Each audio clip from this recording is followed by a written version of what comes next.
our meeting with the Pledge of Allegiance. I pledge allegiance to the flag of the United States of America and to the republic for which it stands, one nation, under God, indivisible, with liberty and justice for all. Well, good morning all, and welcome to the March 10th meeting of the Barnstable County Board of Commissioners. And this morning we have a guest that we're very happy to talk with. This is Brian Mannell, who is the new appointee to the Cape Cod Economic Development Council. And welcome, Brian, and maybe you'd like to share with us some of the reasons why you decided to let Felicia Penn persuade you to do this. Yeah. Well, thank you for having me. I appreciate the chance to come in and chat with you. And I've already met with Commissioner Doherty, and so I'm sorry that he's not here today. But to answer your question, Felicia can be persuasive. So can Alan White, Dave Lillard, and everybody else. And I think that there's a certain magnetism that happens just generally to everybody when they see something good that's happening.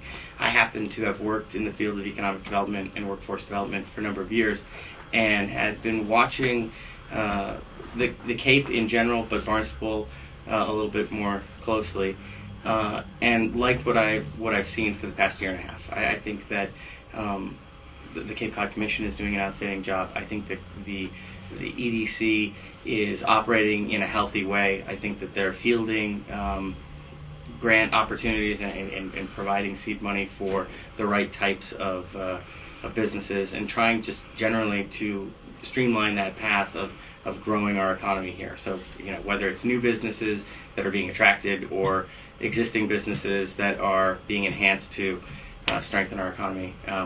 From a distance, while I was in Ohio and serving first as the assistant director and then as the acting director for workforce and talent for the Department of Economic Development out there, I always wanted to come home. And I read all these stories in the Cape Cod Times about how there was a workforce shortage, so to speak, of young professionals on the Cape.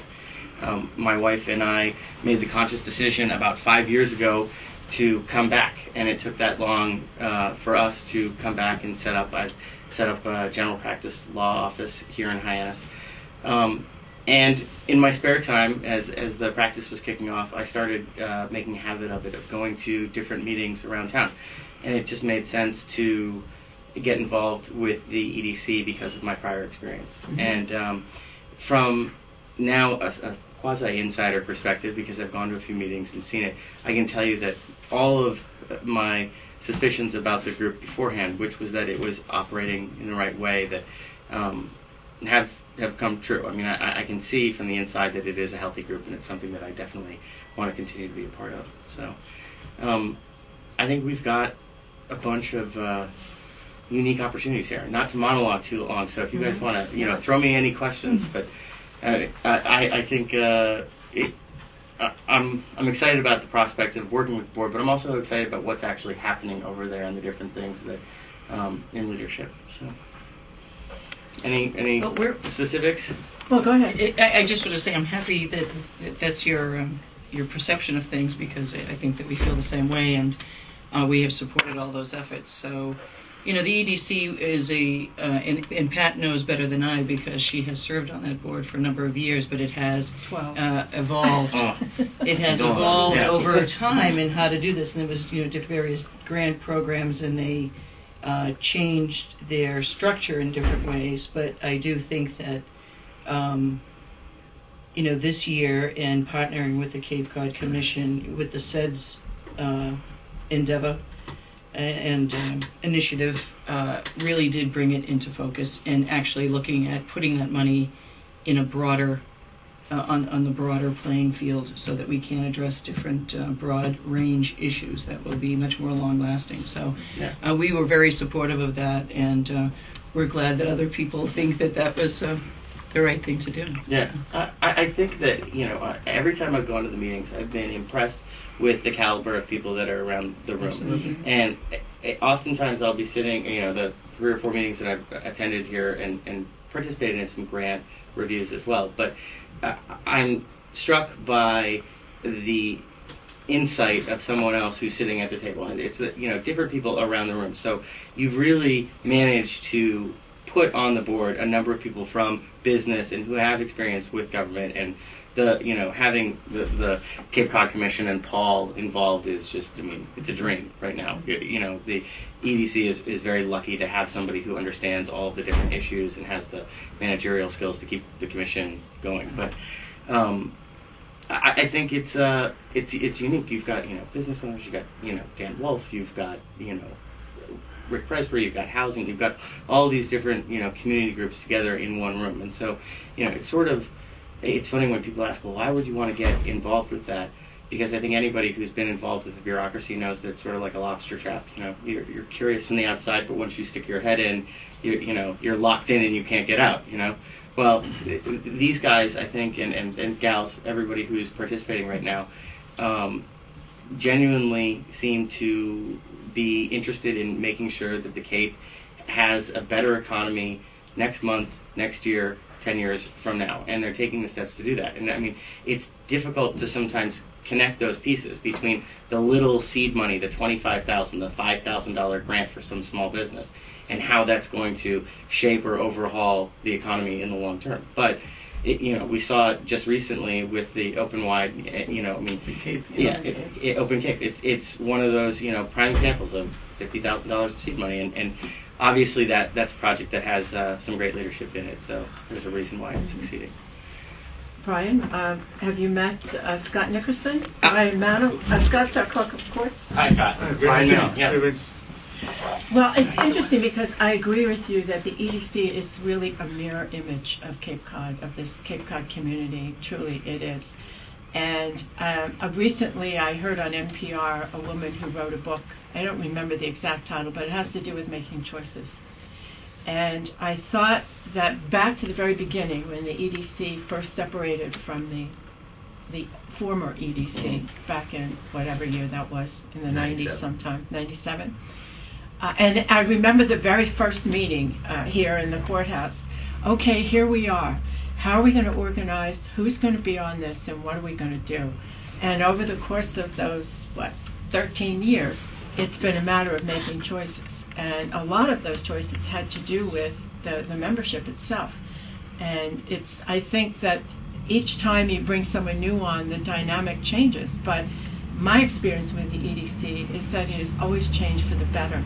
And the new ideas and the new opportunities present themselves, and even though there are still people who've been there from the beginning, nevertheless, it has morphed into, I think, a very proactive and exceptional opportunity for the EDC to be able to make a difference. Yeah, even more so than it has in the past. I was in Ohio for 8 years, and in Ohio I served in a variety of different positions for the governor and lieutenant governor. And my particular forte, I suppose if I had to pin it down, would have been on workforce development. And so within the context of economic development, of trying to lure businesses or strengthen existing businesses, was this component of trying to make sure that there's a pipeline of workers who are there to fill jobs, but also that we've got the resources, the infrastructure in place to respond quickly to new businesses, to prepare for some change in business. And it can be anything. The obvious example is something like manufacturing, where a new company is coming in to design a widget. They need to train people, and they're going to need 20 widget makers with X type of certification in 6 months. So you've got to lead on that. Well, coming here, having grown up here and then stepped away and gotten involved with economic development elsewhere, I've always sort of thought back to the Cape, like, what are the resources that we have on Cape Cod, and the things that, the strengths, I think, of the Cape has in spades that almost no other part of the country has, are natural resources and a very strong tourism base, great real estate, and a healthcare industry, plus you've got Hui down in Fountain. Any state would die to have what we have with Woods Hole. They would give their left arm to have that resource right there. The fact that it's just located here, and it is literally one of the preeminent places in the world that oceanographic research takes place, and that it's 15 miles from here. Well, it's going to draw other businesses in. And with the wind issues that are up right now, with all the renewable energy things, those projects will bring in scientists. They'll bring in people who have high training. Those jobs that require skill and degrees and all those things. And that's, if I had to say, there's one thing that I'd like to see in the next 2 years, is just making sure that the connections between the Cape Cod Community College, the tech schools, the high schools, and literally down as low as you can go. I mean, most people will joke and they say, oh, preschool, kindergarten, they shouldn't be doing these kind of things.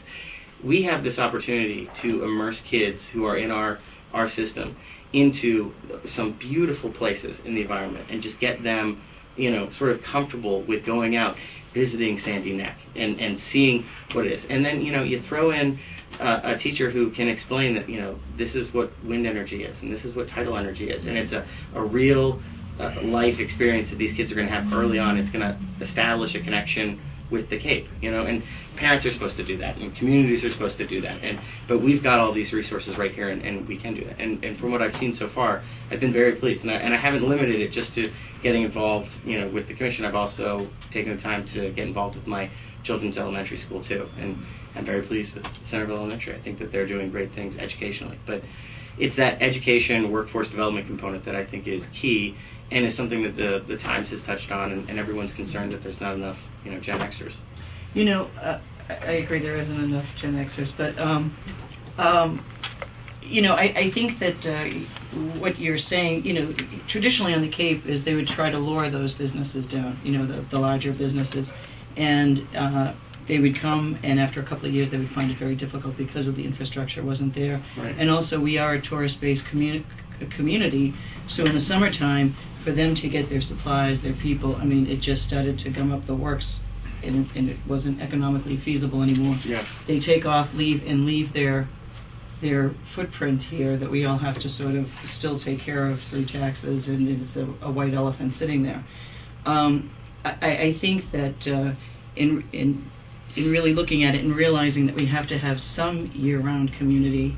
We don't want to become another bedroom community, because then we're just Long Island or parts of Long Island. But you want to keep that beauty of the Cape and protect its resources, but also have the infrastructure so that you can bring that economic, the entrepreneurial juices can flow. Exactly. Once the broadband is there, once wastewater is there, whether it's creative arts, whether it's restaurants, whether it's high-tech businesses, it can go from one gamut to the other. Yeah, and the thing with that is that you look at all of the things that tourism industry brings to the Cape, and you've listed it out a bunch. Okay, mm-hmm. We get independent films. We have multiple film festivals in the area. You've got outstanding restaurants, and I mean outstanding mm-hmm. restaurants, mm-hmm. and even the mom and pop little tiny ones that aren't, in the magazines up in Boston, they're still great restaurants. You've got bars, you've got theaters, you've got all those things. Okay, when you look at what people move to cities for, it's all of those things. The problem is that for so long, Cape Cod has been seen as this isolated thing. It's an hour away. It's so far. And I actually benefit from that personally, professionally, because firms that aren't willing to come down to the Cape will often hire me out for coverage or say, oh, I don't want to go fight the traffic. But the reality is that because we're this tourism destination, we've got a lot of those unique, cool things. And if you look at the other cities that have succeeded in the last 10 or 15 years in really growing their economies, and you look at the workforce and how it's sort of migrated there, it hasn't been because Silicon Valley had a bunch of jobs and everyone who was getting out of college thought, oh, I'm going to California to get some jobs. It wasn't that at all. I mean, they went because it had the West Coast, and they went to Oregon because they wanted to ride their mountain bikes, or they went to Austin, Texas because quite literally they've got a great alternative rock punk band scene, and the music scene down there was awesome, and the art scene is great. Well, again, we have that here. We've got Provincetown, we've got Chatham, we've got Harwich, we've got here in Barnstable. There's artists all over the place. So in many ways, I think that some of the issues that we have is just an identity crisis of trying to repackage ourselves. It was seen as a sort of sleepy Cape, back in the 40s, the place that you go and, retire or spend the summer with your families. And that can still be true. But I think for a younger generation, because of the fact that we've got this tourism, network and infrastructure, there are a lot of advantages to being here as a young person, and there's a ton of advantages for raising a family here too. And I think this is what this group is trying to do, and I'm sure you guys are very concerned and interested in promoting us as a positive place for young families to be here. I think when you talk about resources, I think another point too that I've always seen in working with the EAC is that our resources are flexible. Particularly, say, the Cape Cod Community College or WHOI or MBL. If there's a need or if there is a proposal of some kind, like the research, the RTDC, the Research Development Technology Council, when that was proposed, the institutions, the MBL and WHOI, always shied away from that. But when that actually came about 3 or 4 years ago, they responded, and they were actually ready to enter into agreements with the RTDC in order to promote technology transfer or investment or whatever other type of economic activities they were involved in. But the community college the same way. If the hospital has a need for a particular, if they create a different kind of worker, some that a position description, if you will, that came about because of changes in healthcare or in equipment or in patient care, the college responds to that and creates those kind of programs to train people for those positions. So I think you'll see a huge flexibility that you might not see anywhere else, because the resources become very entrenched in what they do, but not here. Yeah, and they have that ability to respond. You've hit on the other big one, which is healthcare, and obviously, people are going to focus on tourism because it's obvious. We've got great beaches, and real estate is a big industry here. But I think that WHOI and certainly Cape Cod Healthcare, the hospital, and all of the other organizations that attach to it, when you look at that in the aggregate, it is a huge force in the economy.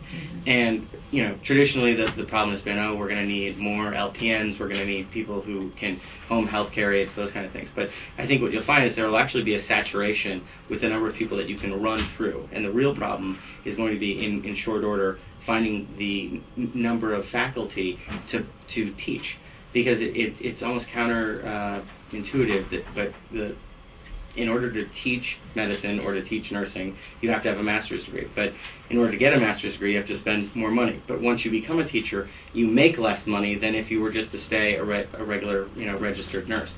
So these programs, which are great to throw out the LPN, I don't think that's going to be the long-term issue around here, because as the population changes and gets older, you're going to see a tremendous tidal wave of basically healthcare needs on Cape, and a lot of that will have to go off Cape because we're going to have a physician shortage here.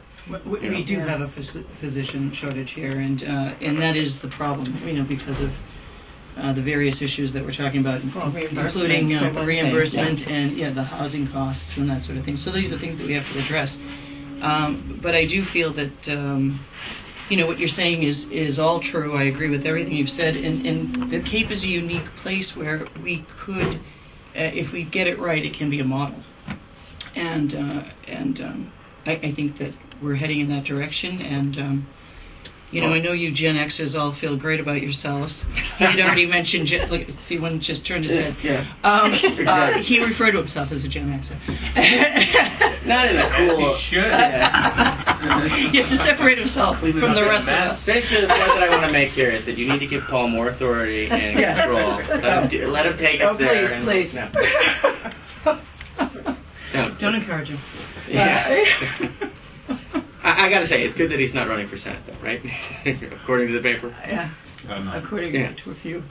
Well, and the other thing I think is obviously having an open dialogue too with public officials and the leaders in these nonprofits. No, I mean I think the private sector and the public sector have to work on these issues. I mean, and when they do it well, it benefits everyone. Yep. And I think that's the dialogue that we have to continue. And I think that people don't understand what county government can do, but it is that layer in between that can foster these initiatives and promote good government practices. Yeah. So. And I guess the only thing that I'd say is that, don't think that because you don't see immediate results sometimes in economic development that it's not working and it's not happening. Oftentimes, there's that big complaint, isn't this just marketing? The fact is that you're lucky to have the structure that you have right now. We've talked about the resources that we have. You've got people in leadership roles who know what they're doing. And if we don't have it, then I guarantee you there is some other community out there, maybe in Massachusetts, in Rhode Island, in Maine, wherever it is. They will hold up the economic development flag and call businesses to come, to their location. And so I just want to encourage you to remain, vigilant in funding these things and making sure that we're on top of these issues, because I think it's very easy to lose track of the fact that, okay, we spend $15,000 here, and what did that get us? It does do more than I think it's obvious. We did that. I was thinking about this the other day. I don't know why, but it seems like a good opportunity to mention it. A few years back, there was the potential and initiative to create a Department of Economic Development within the county. And that didn't happen. It didn't happen for a lot of reasons, mostly because it wasn't a really good idea at the time. Not that there maybe should not have been some structural support for economic development, but it didn't seem to make sense to do it at the time. Because when you look at the county, the structure of the county offices or departments doesn't necessarily lend itself to that kind of what I would consider the needed structural support for economic development. But now we have a situation where economic development now lies within the Cape Cod Commission as part of the SEDS project, is what mostly precipitated that move from the administrator of the EDC to move to the Cape Cod Commission. And I think you can't really look at Barnstable County and compare it to Fairfax County or Montgomery County or even counties in Ohio, but because it is so different. But there needs to be structural support, I believe, for economic development, and this to me is the logical place for it to be, because that kind of support is there. Yeah, it needs to be and local. It just ties right in with the SEDS project and with the other efforts that the Commission is engaged in across the Cape. So I think that's me. So anyway, I was thinking about that in relation to a few years ago, and I thought those were one of the choices that we didn't make at that time, or we chose actually not to do it. Mm-hmm. And I think it was a good decision, because I don't think it would have been as effective as it is today and where it is. Yeah, so, and to that end, I think one of the things, and I've shared this with Paul before, oftentimes it's these little infrastructure components of economic development that make all the difference. Mm-hmm. Everyone talks about, and this is the example that I use with you, everyone talks about how great the Hyannis Youth and Community Center is. And if you've been in, it is awesome. Mm-hmm. The unfocused, awesome part of that whole complex is that crazy intersection that was right out in front of it that has been like a dream for anybody who drives down Bruce's Way, towards Main Street or the other way. It's that little tiny rotary. It's working like a charm. I mean, it was dangerous. It was right near a school, and now it's it's got a nice feed into the community center. It's got a feed going north and south. It's outstanding. Yeah, and there's not the backups that there were and potential accidents. You're welcome. Yeah, it was a great idea. It really was. It was a great idea. It was. Just to carry on with Pat's, I mean, we're really looking at the county at its structure, its internal structure, and how where do we go with this momentum, and how do we reorganize ourselves within. So that's really our focus this year. So it's all coming together, I think, at the right time, and hopefully we're not too late in doing some of those structural changes, but I think it's never too late. So I think we're all on track here. Well, we think that you have a great place in the economic development. And I think you're more than we're happy that you came aboard. Well, thank you. And it sounds like your timing is everything. Your enthusiasm will help. In fact, maybe you could go out and help people who are leaving to know what kind of decision process they should go through to come back. Yeah, well, some of the Generation X people who left. I gotta say, I've joked. If you've ever seen the TV show Lost, there's this island that's difficult to get off of and difficult to come back to. And Cape Cod is very much well, it's similar to that. Once you leave, it is hard to come back. Yeah. And certainly if you've never been there, it's almost impossible to get here and set up a business and do things. But I think that the EDC and the Cape Cod Commission and you guys are, all operating, rowing towards that goal of getting more people here, and that's good. Are you a Lost fan? Oh, yeah, I love the show. It's great. All right, then we'll talk about it. Okay. Well, thank you guys. Thanks Thank very you so much. much. I appreciate it. And let me reiterate, if there's if there is some issue that comes up with it, and please by all means pick up the phone, send me an email, and let me know where you stand, so that you know, because I'd like to be sure to represent your interests there as well. That's Well, great. we will do that. No, we're Thank you. Thanks again. happy to have Thank you. Okay, Thank you. good to meet you, Brian. Great. Again. Thanks again. All right. All right. Right.